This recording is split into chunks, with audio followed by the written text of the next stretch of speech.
This is part 2 of the introduction to the radiographic evaluation of bone tumors.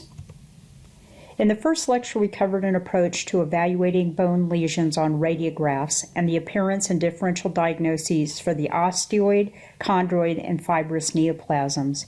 In this lecture, we are going to go through the differential diagnoses for the tumors that do not express matrix. We divide these based on their shared imaging appearance. These include the small round blue cell tumors, the so-called alphabet soup lesions, and the broader group of lytic lesions that these belong to, as well as the vascular neoplasms of bone.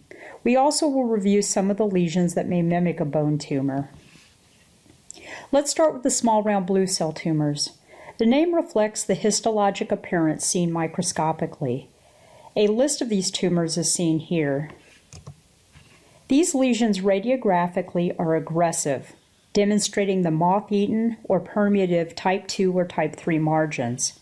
These small round blue cell tumors are typically located in the central diaphysis and can then spread out through the Volkmann canals to create an extraosseous soft tissue mass around the bone, often with surprisingly little intervening cortical destruction given the extent of disease. Here's a small round blue cell tumor of the left acetabulum. This one's a B-cell lymphoma. On CT, this lesion demonstrates a large soft tissue mass circumferentially about the iliac wing. On bone windows, while there are some cortical and periosteal changes, the cortex is mostly intact, if demineralized in comparison to the right iliac wing. Here in the calcaneus, there is a permeative appearance of this poorly marginated lytic process that's creating an expansile-like bone remodeling. On CT containing both calcanei, the enlargement of the left calcaneus is better appreciated, as is the permeative appearance of the cortex with a small amount of transcortical extension. Periosteal reaction is less common in the tarsals. Here's another case. This one's a primary lymphoma. On radiographs, the lesion has a type 2/3 margin, and there is subcutaneous edema or fat stranding. On MRI, a circumferential soft tissue mass is present about the femur with medullary replacement. The intervening cortex has some permeation, but the degree of cortical destruction is significantly less than would be expected with other types of tumor, a feature that should alert us to a small round blue cell tumor. The next differential category frequently encountered are the cystic expansile lesions, a category that has been termed the alphabet soup lesions, as the tumors are commonly referred to by their abbreviations. These include ABC, UBC, GCT. These cystic lesions are part of a larger differential of lytic lesions of bone, often referred to as the FEGNOMASHIC differential. FEGNOMASHIC is a mnemonic tool for remembering the differential for lytic lesions. This is a differential diagnosis that radiology residents learn early in first year. You'll see staff musculoskeletal radiologists often cringe when they hear the word FEGNOMASHIC. Some become downright rabid. The reason is there are items mixed together randomly in this differential that would otherwise not be listed together. For instance, EG is a disease usually seen in patients under 15 years of age, multiple myeloma usually over 40. Likewise, this list doesn't separate the epiphyseal from the diaphyseal lesions, central from appendicular, or the aggressive from the non-aggressive. That being said, when getting started, it's okay to pull out a list like this and start going through it. The diagnosis for a lytic lesion will be in this differential about 95% of the time. It just requires evaluating the patient demographics, lesion location, and imaging features to appropriately include or exclude items from the list to make a tailored differential. The remainder of the differentiation of these lytic lesions often requires cross-sectional imaging with CT or MR and may only be possible histologically after biopsy. Let's take a look at a few of these. Here is an AP and lateral radiograph of the left knee demonstrating an eccentric osteolytic lesion in the medial posterior tibia with mild expansile remodeling. This lesion has a 1B margin and extends from the metaphysis to the epiphysis. No internal matrix is seen. The eccentricity and epiphyseal extension would be less common for UBC. Likewise, EG predominates in patients under 15 years of age. The margins, lack of matrix or periosteal reaction, and age of the patient favor ABC or GCT. The MRI demonstrates a multilocular thinly septated cyst with fluid levels and no soft tissue component consistent with the primary ABC. A confident diagnosis can be made from the imaging. 3/4 of ABCs are diagnosed in patients less than 20 years of age. The metaphyses of long bones are the most common site of involvement, but ABCs are also seen in the posterior elements of the spine, the flat bones of the pelvis and scapula, and the short tubular bones of the hands and feet. Here's another lytic lesion, this one in the distal femur, visible under the trochlea on the AP view and with 1B margins. CT shows a similar 1B margin and no internal calcification or matrix. The differential, considering the appearance of the lesion and age of the patient, would favor a giant cell tumor. While ABC would still be a consideration, it's lower down in the differential. We are now at an age where metastases would need to be considered. The other differential I include every time I see a giant cell tumor is malignant fibrous histiocytoma, or MFH of bone, as these can occasionally look identical to giant cell tumor and occur in patients in the 3rd to 6th decade of life, favoring the distal femur, proximal tibia, proximal humerus, or pelvis. On MRI, there's an intermediate T1, low PD, and low T2 signal soft tissue component around the periphery of this lesion, as well as a central ABC component that has 2 locules on sagittal image demonstrating fluid levels. The imaging favors a giant cell tumor, but a biopsy of the solid component would be performed, as it was in this case. This turned out to be a giant cell tumor with a secondary ABC. ABCs may be primary or can occur next to other bone tumors. The most common tumors associated with secondary ABC formation are giant cell tumor, chondroblastoma, osteoblastoma, and fibroxanthomas. Telangiectatic osteosarcoma is a specific subtype of osteosarcoma that's greater than 50% cystic and often has fluid levels. For management, when a soft tissue component is present associated with an ABC, a biopsy of the soft tissue component is performed. While we're on MR features that are characteristic to only a few tumors, another MR feature that may help to differentiate some lesions is edema or inflammatory signals around the lesion. Not many primary tumors have surrounding edema-like signal, so its presence can be helpful. The lesions most often associated with it are osteoid osteoma, chondroblastoma, and occasionally osteoblastoma. But remember to think about all categories of disease and consider infection or healing fracture potentially looking like a bone tumor and demonstrating inflammatory changes. Just to show you a couple examples of what I'm talking about, here is a lytic lesion in the inframedial epiphysis and metaphysis of the humerus.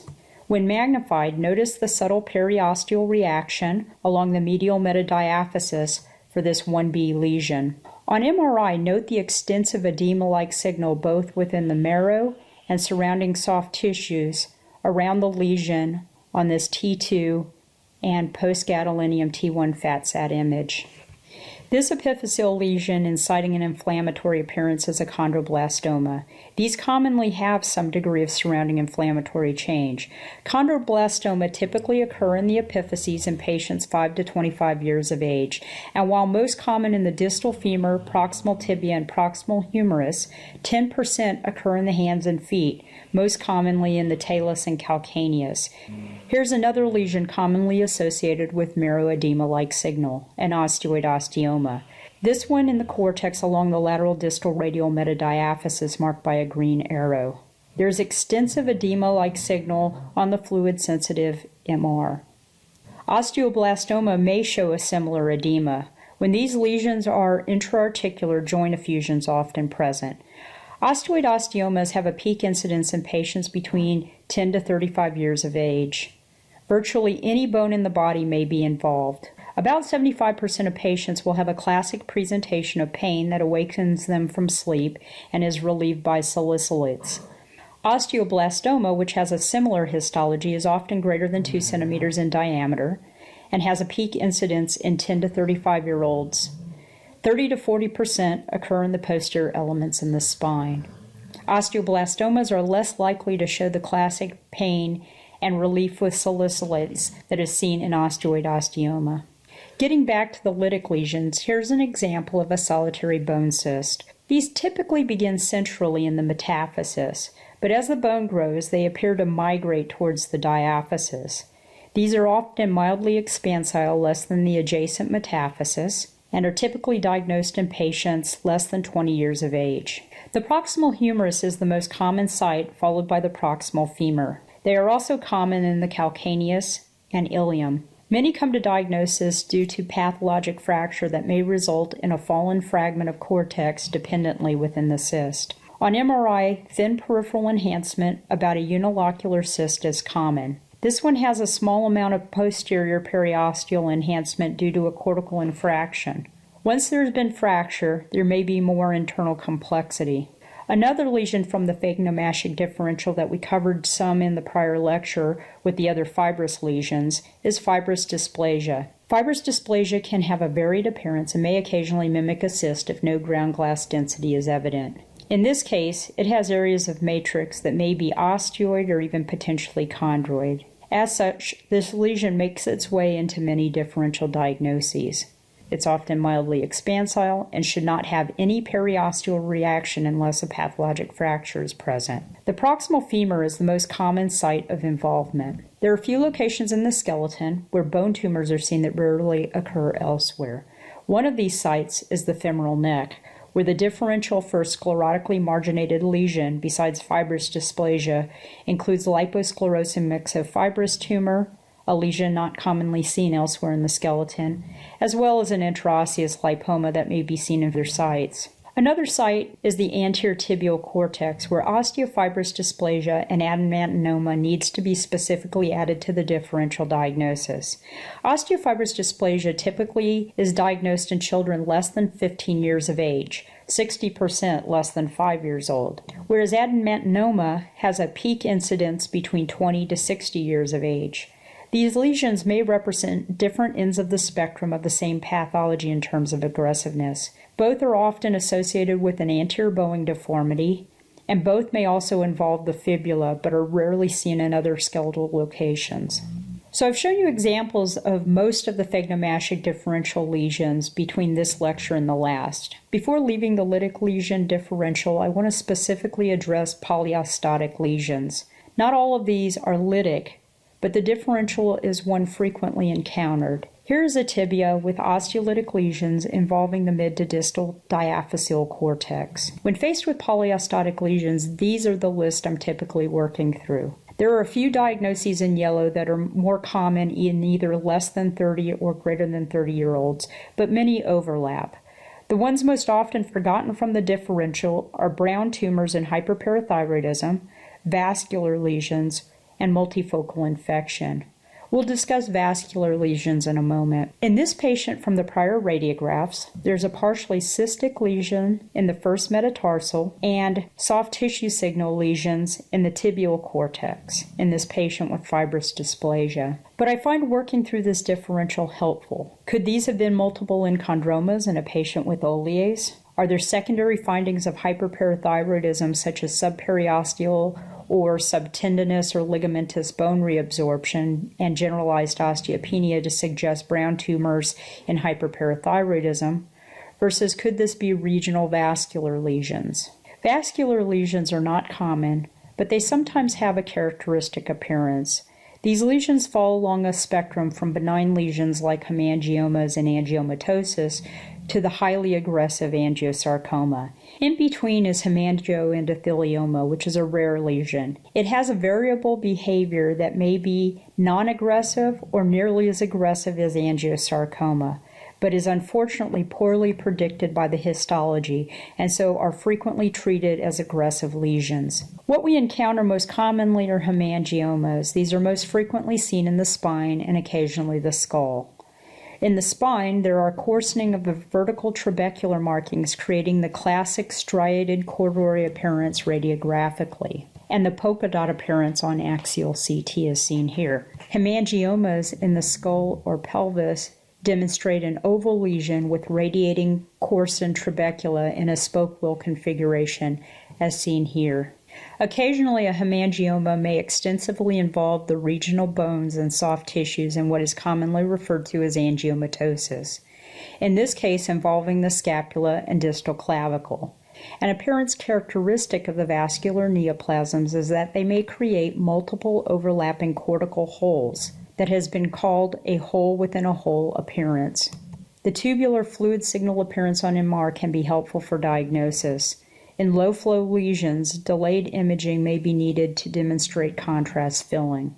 Here's an example of an epithelioid hemangioendothelioma from the archives of the AFIP that demonstrates another feature that should make us consider vascular neoplasm, and that is that there are multiple regional lytic lesions creating holes in the cortex. Here's several in the distal tibia, seen on CT, but also in the talus on radiograph. This case demonstrates why vascular neoplasms are in the multiple lesion differential diagnosis. The other that makes it into the FEGNOMASHIC differential and multiple lesions differential is metastatic disease. Remember that metastatic disease is 20 to 40 times more common than primary bone tumor and should be considered in patients over 30 and increasingly more common with increasing age. Metastatic disease favors the red marrow-containing areas of bone as above, but may occur anywhere. While many primaries may produce sclerotic metastases, prostate and breast cancer are most common. Likewise, there are a large number of primaries that are typically osteolytic, but 3, lung, renal, and thyroid, are most common. A special consideration are acral metastases. Most metastatic disease is proximal to the knee or elbow. When metastases are seen in the feet or hands, most will be what have been referred to as the arterial tree metastases, which are typically lung or renal cell. In this last section, I want to cover some of the lesions that may mimic bone tumors throughout the skeleton. Here's a sclerotically marginated lesion in the intertrochanteric right proximal femur. We mentioned fibrous dysplasia, liposclerosing myxofibrous tumor, and intraosseous lipoma, in addition to considering the FEGNOMASHIC differential diagnosis items, where this could potentially represent a bone cyst or a chondroid lesion, although without visible matrix. On magnification, there's non-aggressive periosteal bone formation along the lateral proximal femoral metadiaphysis.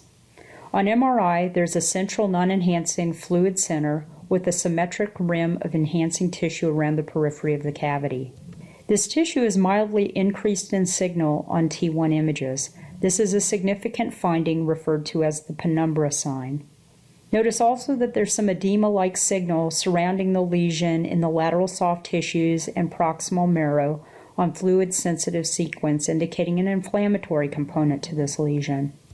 These findings are pathognomonic of the subacute infection of a Brodie's abscess, and the lesion's mimic of a bone tumor is why infection in its many forms is included in the FEGNOMASHIC differential. Here's an example of chronic infection which can occasionally mimic fibrous dysplasia or other lesions. It is important to remember that chronic osteomyelitis can lead to the secondary development of a sarcoma or even epidermoid carcinoma. And here one more patient, a 20-year-old presenting with foot pain and swelling. There's a lytic lesion with irregular interrupted periosteal reaction involving the second metatarsal diaphysis. As the patient was presenting also with a phalangeal fracture, follow-up imaging was performed with the initial thoughts that this may represent a healing fracture. On follow-up, there's expansile remodeling. Consideration at this point were that this could still represent a healing fracture, but this could represent also Ewing sarcoma or potentially infection. On CT and MR, a sinus tract or cloaca is seen extending through the cortex dorsally, with a large amount of surrounding soft tissue inflammatory changes on the MR, and even a small sequestrum on CT. Findings of chronic osteomyelitis. The expanded appearance is from the involucrum formation. There's a special variant of chronic osteomyelitis seen in association with TB in the hands and feet referred to as spina ventosa, where there's a ballooning expansion of the small tubular bones that is similar in appearance to an ABC. These examples are from the literature, here in a third metacarpal and here in the second proximal phalanx. Bone infarcts or osteonecrosis may mimic chondroid matrix at times in the metadiaphyses and other mixed lytic or sclerotic lesions. Here the right femoral epiphyseal lesion may mimic a chondroblastoma in a young patient or a clear cell chondrosarcoma in an older patient. Recognizing the bilaterality and the characteristic MR appearance of a double line sign on T2 around an area of preserved isolated marrow fat on T1 allows confident diagnosis. It's important to remember that bone infarcts, like areas of chronic infection or radiation exposure, are at risk for sarcomatous transformation, as is seen here. Here there is a cortically based lytic lesion along the anterior tibial diaphysis with mild anterior bone deformity in a 38-year-old female. The differential diagnosis in this location might also include what's listed here. The patient is out of the age range for osteofibrous dysplasia and is on the young end for Paget's disease. On MRI, the lesion is confined to the cortex, which is thickened, but the medullary fat is maintained as normal. The lesions wrapping around the cortex to even involve the posterior cortex. A sharp lytic edge is seen on CT at the inferior margin of this lesion. This turns out to be Paget's disease, showing the typical cortical thickening, to a lesser extent the trabecular thickening, but showing also the cortical expansion commonly seen, with preserved marrow fat being a helpful imaging finding. The other way Paget's disease may be mistaken for tumor is that in the late blastic phase, when it becomes purely sclerotic, if the bone enlargement characteristic of Paget's is not appreciable, it may mimic a sclerotic metastasis. Both of these cases are proven Paget's disease. So in review, we covered the small round blue cell tumors that characteristically are permeative with intramedullary and soft tissue masses with surprisingly little intervening cortical destruction. The broad FEGNOMASHIC differential of lytic lesions that includes the alphabet soup cystic lesions of ABC, UBC, GCT, and some of the imaging features of each to help differentiate them. We covered the rarer vascular lesions of bone that may present with several regional lytic lesions or the characteristic hole within a hole appearance, as well as the broader multiple lesions differential that have a little bit of variability based on age.